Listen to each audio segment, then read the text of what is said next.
Parents, what if the biggest barrier to your teen's recovery isn't the addiction itself, but the invisible chains holding them back? Imagine walking into your teen's room late at night, seeing that faint glow from under the covers, the phone screen that's becoming their secret escape.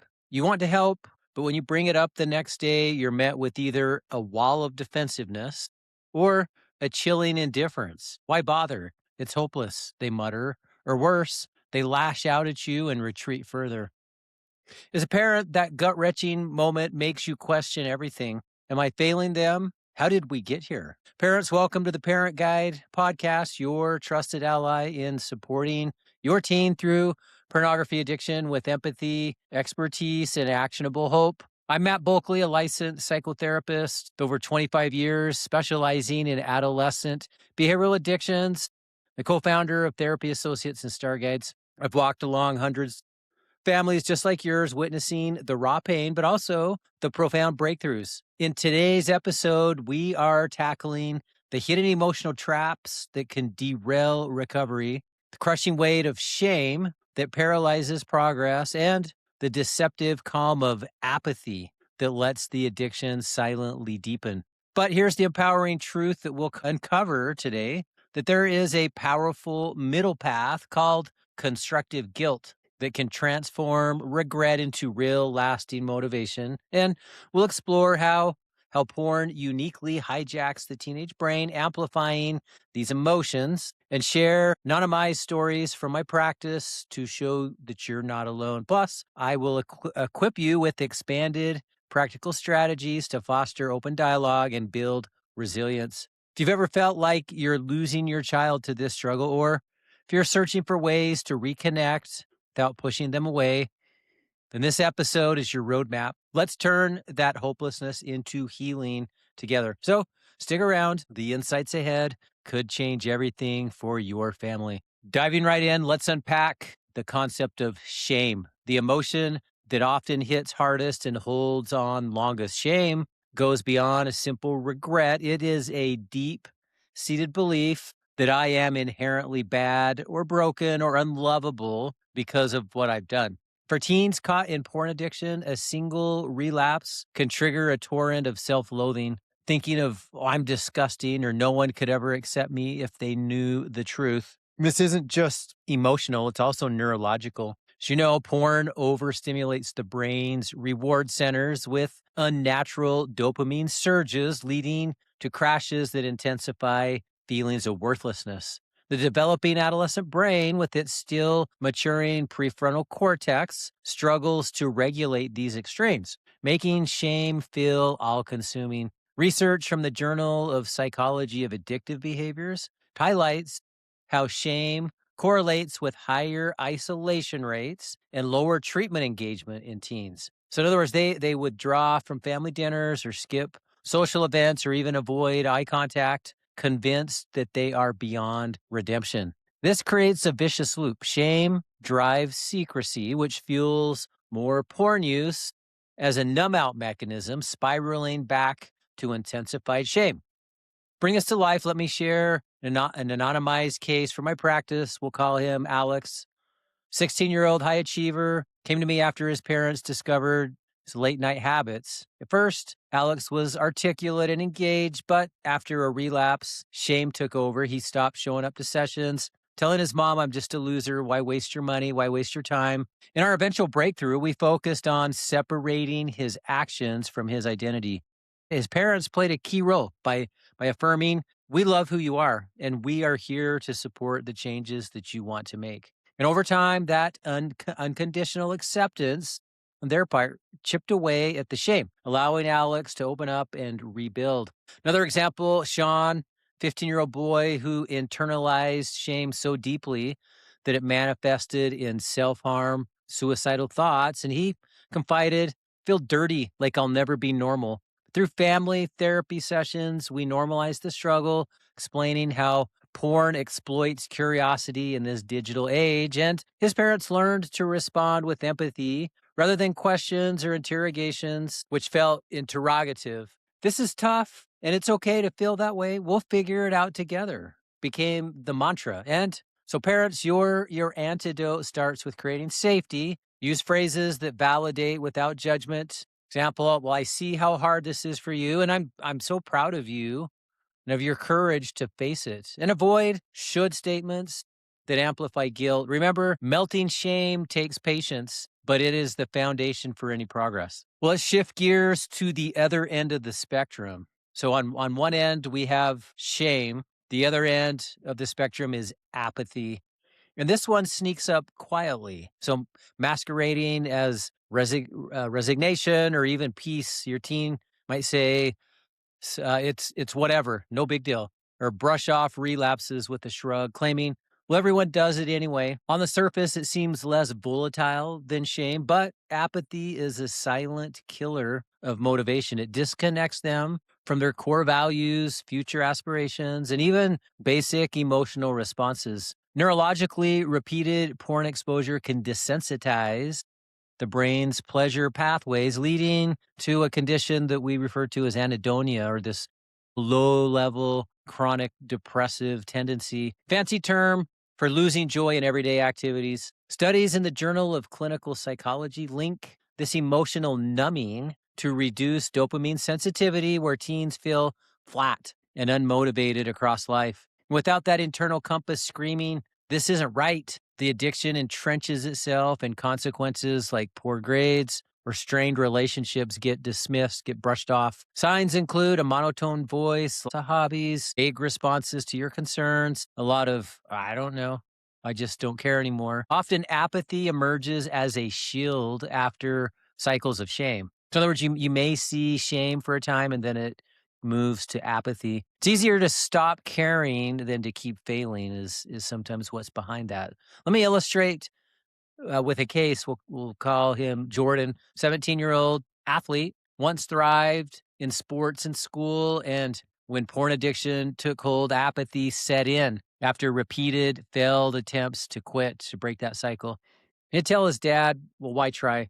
It's not hurting anyone except me. In therapy, we gently peeled back layers by reconnecting him to passions, asking, remember how alive you felt scoring goals in soccer? And what if this habit is stealing that from you? And his parents helped by organizing low-key family activities that reignited sparks of interest without pressure. And slowly, Jordan's I don't care evolved into I want more than this. Now there's Mike, age 14, who masked apathy with sarcasm. Big whoop, mom. It's just the internet, is his basic attitude about it. And underneath was exhaustion from hidden shame. We used techniques like value mapping exercises, listing what mattered most, like genuine friendships, and his family modeled caring by sharing their own vulnerabilities.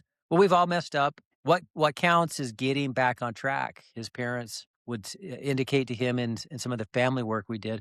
And this reconnection thawed the apathy over time, turning indifference into quiet determination. So the key for you, don't confront head on. Instead, spark curiosity about their deeper desires and maybe pose questions like, well, if this weren't an issue, what would you love to pour your energy into? And remind them of their strengths and watch for those small windows where their caring begins to peek through. All right, so let's talk about that sweet middle spot on the continuum. We've identified on one end of the continuum, shame, the other end, apathy, and right in the middle, that sweet spot we're aiming for is what we would label constructive guilt. And this isn't the destructive, I'm worthless narrative. It's a healthy acknowledgement. Well, I regret that choice, but it doesn't align with who I want to be, and I have the power to improve. It focuses on behavior, fosters accountability, and it fuels positive change. Research in addiction journals shows that when guilt is channeled constructively, it boosts recovery rates by encouraging self-reflection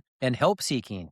So it's proof that your teen's moral compass is still intact. In practice, this looks like a teen saying something like, well, I slipped up and it sucks. I don't like how I feel, but I know because I know better. Um, and I'm committed to trying again. And to get there, encourage processing. So journaling about, well, what triggered that, or a brainstorm, a troubleshoot. What can I do differently? So from a recent caseload that I've had, a client who I'll call Eric, stands out. 16-year-old, kind of oscillating back and forth on that continuum, sometimes feeling shame, sometimes apathy. And after a group session where some of the peers in the treatment group shared similar struggles, he shifted, said something to the effect of like, I feel bad about lying to my parents, but I can fix this. And his constructive guilt led to practical steps like being open to an app blocker on some of his technology and doing some weekly check-ins with the color code with his parents. Another client comes to mind, Liam, who used guilt as momentum after relapsing. With his thought process was something to the effect of, well, it hurts knowing that I'm better than this, and that's not who I want to be.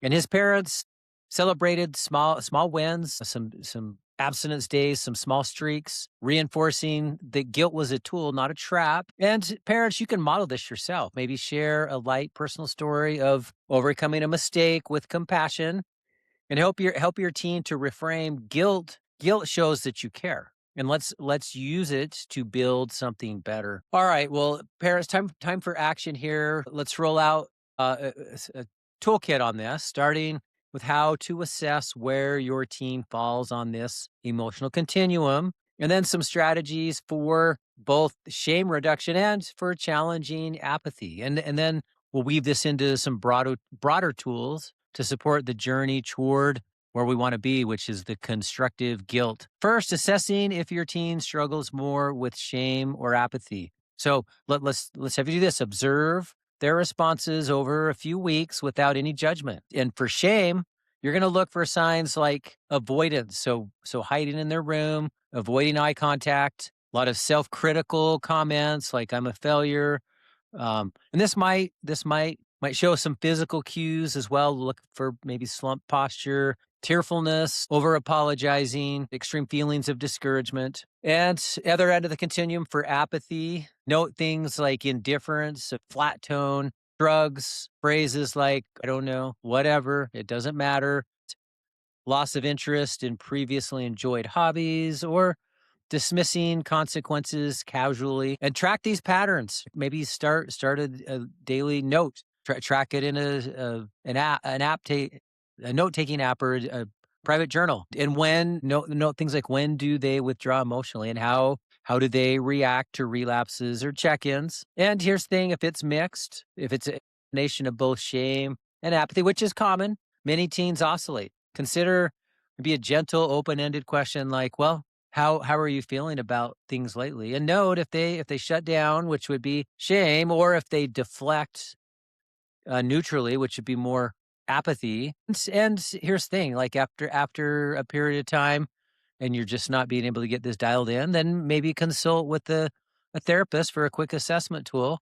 Simple emotional inventory questionnaire. And once assessed, we can tailor the approach. All right. So for some shame reduction strategies, let's recommend creating a safe space ritual. So maybe some dedicated time, maybe a weekly walk where you affirm unconditional love. No matter what, you're worthy and loved. Normalize the struggle. Share stats. I mean, we know that more than 70% of teens encounter porn.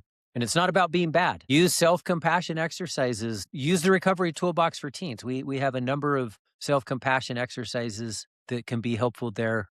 Prompts like affirmations: write 3 kind things about yourself unrelated to this habit. Strength-based positive focus. And avoid interrogation questions. Instead, validate feelings. That sounds really heavy.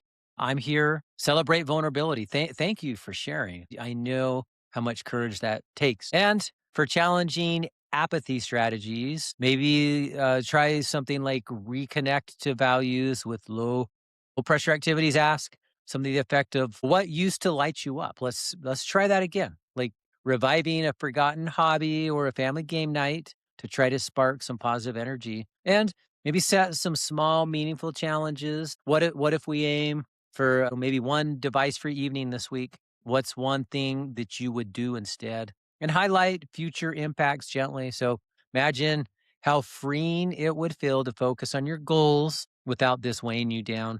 The clinical world, there's a intervention that's called motivational interviewing, and a technique there just simply reflect their words back So you say it doesn't matter, but I remember when such and such activity did excite you to awaken internal motivation without lecturing. So as we talked about, integrate this in with broader support. So clearly, when we get into some of these heavier emotions, shame or apathy, this is where professional intervention would come in. If you're haven't done so yet, connect with a therapist that's comfortable and experienced working with teen pornography addiction issues. And along with that, use the recovery toolbox for teens. I talk about this in every episode. Breaking Free Workbook, Breaking Free Parent Guide, and the 101 Tips for Quitting Porn. These trio of workbooks provide an awesome structure and guide for treating this issue, either as a parent-led intervention or with a therapist in a clinical setting. And it's the same curriculum that we use in the clinic at Therapy Associates here in St. George and also in our Star Guides program. So if you're in Utah, here at Therapy Associates, we have several skilled clinicians experienced and specialized in treating teen porn addiction issues. And if you're out of state, then find a therapist that is comfortable working with teens. Introduce them to the recovery toolbox for teens and ask them to incorporate it into the treatment process. Parents, in cases that require more intensive or immediate intervention, then Star Guides is a great option in circumstances where serious safety risk or unmanageable behaviors are present, such as sexual acting out, having experienced sexual abuse or engagement in high-risk online behaviors, severe mental health crises, including things like suicidality or self-harm, debilitating anxiety or depression, or when a teen has just gotten to that point where they have become entirely unresponsive to parental authority, and the cycle of addictive or compulsive behaviors just can't be effectively disrupted in the home environment. So where you have lost any influence in your teen's life. An intensive, highly structured therapeutic intervention is sometimes the only way to disrupt that addictive process. Star Guides provides precisely this level of care, clinically sophisticated wilderness-based program designed to stabilize acute risks, restore emotional regulation, and rebuild healthy family dynamics when standard outpatient or home-based approaches have just proven insufficient. So, and this is an intervention that offers containment, expert oversight, and truly a life-changing, transformative experience that can really be the turning point towards a recovery.